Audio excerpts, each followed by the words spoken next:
नमस्कार भक्तों। आज हम सुनेंगे होलिका दहन की पवित्र और प्रेरणादायक कथा, जो हमें सिखाती है कि सच्ची भक्ति और सत्य की हमेशा विजय होती है। बहुत प्राचीन काल की बात है। एक अत्यंत शक्तिशाली असुर राजा था जिसका नाम हिरण्यकश्यप था। उसने कठोर तपस्या करके ब्रह्मा जी से वरदान प्राप्त किया था, जिसके कारण वह अत्यंत घमंडी और अहंकारी हो गया। उसे लगने लगा कि वही सबसे बड़ा है और संसार में उसी की पूजा होनी चाहिए। उसने अपने राज्य में आदेश जारी कर दिया कि कोई भी भगवान विष्णु का नाम नहीं लेगा, केवल उसकी ही आराधना करेगा। किंतु उसके अपने ही पुत्र प्रहलाद बचपन से ही भगवान विष्णु के परम भक्त थे। वे हर समय भगवान का नाम जपते रहते और कहते कि भगवान विष्णु ही सच्चे ईश्वर हैं। यह बात हिरण्यकश्यप को बिल्कुल सहन नहीं होती थी।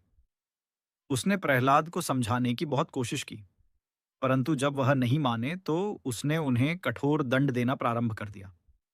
उसने प्रहलाद को ऊंचे पर्वत से गिरवाया, विषैले सर्पों के बीच डलवाया, यहां तक कि हाथियों से कुचलवाने का प्रयास भी किया। परंतु हर बार भगवान विष्णु ने अपने भक्त की रक्षा की। प्रहलाद का विश्वास अडिग रहा और उनका बाल भी बांका नहीं हुआ।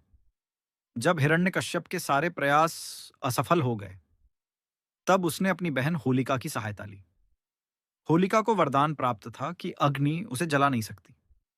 योजना बनाई गई कि होलिका प्रहलाद को अपनी गोद में लेकर अग्नि में बैठ जाएगी।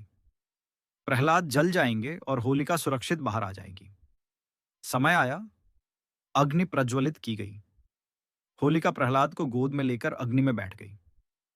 प्रहलाद ने अपनी आंखें बंद की और पूर्ण श्रद्धा से भगवान विष्णु का स्मरण करने लगे। अग्नि की लपटें तेज होती गईं। तभी एक चमत्कार हुआ। होलिका, जिसने अपने वरदान का दुरुपयोग किया था, वही अग्नि में भस्म हो गई और प्रहलाद अपनी अटूट भक्ति के कारण पूर्णतः सुरक्षित अग्नि से बाहर निकल आए। इस घटना से सिद्ध हो गया कि जो भी ईश्वर पर सच्चा विश्वास रखता है, उसकी रक्षा स्वयं भगवान करते हैं। आगे चलकर भगवान विष्णु ने नरसिंह अवतार धारण किया और हिरण्यकश्यप का अंत किया। इस प्रकार अधर्म और अहंकार का नाश हुआ और धर्म की विजय हुई। इसी घटना की स्मृति में होलिका दहन मनाया जाता है। यह हमें संदेश देता है कि चाहे परिस्थितियां कितनी भी कठिन क्यों ना हो, यदि हमारे हृदय में सच्ची भक्ति और सत्य का मार्ग हो, तो अंततः विजय हमारी ही होती है।